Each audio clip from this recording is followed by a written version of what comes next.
Alors, la dernière, et pas la moindre, poétesse, c'est Anne Huidard, qui participe pour la première fois, et on est très content de la voir avec nous, mais qui nous suit depuis très longtemps d'ailleurs, qui représente la Belgique. Анна Huidard родилась в 1947 году под знаком Водолея.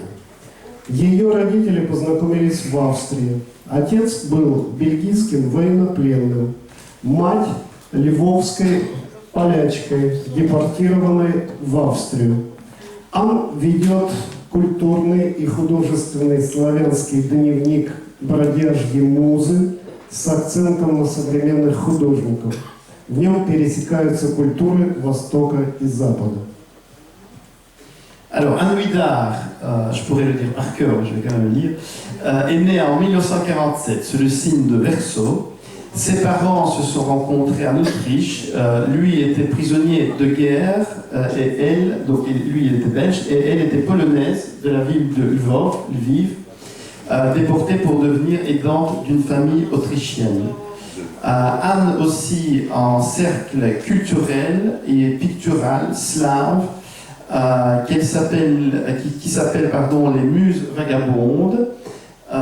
C'est un journal où régulièrement sont publiées les interviews des différents artistes, au sens lâche de ce terme. Et dans cette formidable revue se croisent des regards culturels, que ce soit de l'Est, de l'Ouest, du Nord, du Sud. À toi, chère Anne. Je ne sais pas. Ouais. Je vais... Alors, tu peux nous dire quel poème préfères-tu, le 1, le 2, le 3? Le 1 et le 2. Et le 2. Voilà, langue et le français, je suppose. En français. Oui. Parfait. Comme un galet poli par le ressac. Comme un galet poli par le ressac, ma mémoire se dépose sur l'oreiller du silence. Il me vient des douceurs de coulibiac farcies de saumon rose, chaussons vernis de patience. Souvenir d'odeurs célestes, celle du thé noir et sucré qui fumait dans la tasse. Je restais sans un geste, assise sur le tabouret, immobile, à ma place. Me sont venues aussi des images lointaines de cet ailleurs. Il suffit de les laisser venir, comme refleurira le passage des oiseaux migrateurs aux champs si pleins de désir.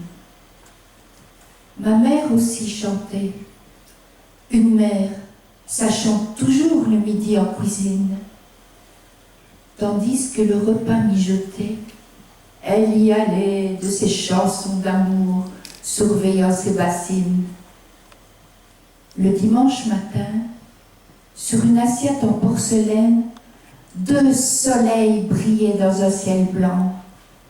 J'y trempais mon pain, comme Proust sa Madeleine, savourant l'or religieusement. Tout est parfait en cet instant. Sur le sable blond de ma mémoire s'est déposée une étoile au doux scintillement. Et, si vous voulez le savoir, cette étoile est une étoile de mer, comme maman, une étoile de maman pluriel. Le poème suivant est « Je tiens ».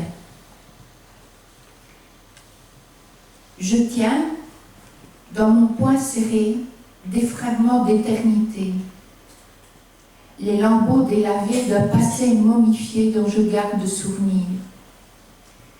Il y errait encore l'ombre de ton sourire et celle de ton corps.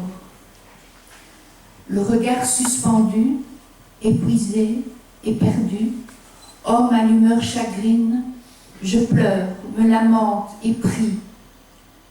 La douleur me taquine, aiguillonnante l'âme dans la chair et dans l'âme, ensanglantant ma vie. Changer de peau, trop tard ou trop tôt. Se fier au hasard ou n'y croire pas trop. Une conteuse m'a dit un jour que des cendres survient l'amour, qu'il me faudra patience, espoir et confiance. Le vent accomplit ses semailles dans les sillons du temps, en y brodant les mailles de généreux printemps. Comme l'ondée rafraîchit la terre fatiguée, avec des baisers d'ange, des boucles, lianes dorées se posant sur ma peau, inattendues, presque étranges, en eau d'épicer chaque ride, chaque ravine d'incertitude, chaque muraille du grand vide. Il est donc aussi des radeaux fuyant la solitude, appareillant vers de nouveaux départs, de nouveaux mondes d'espoir auxquels il fait bon croire. Je tiens. Спасибо.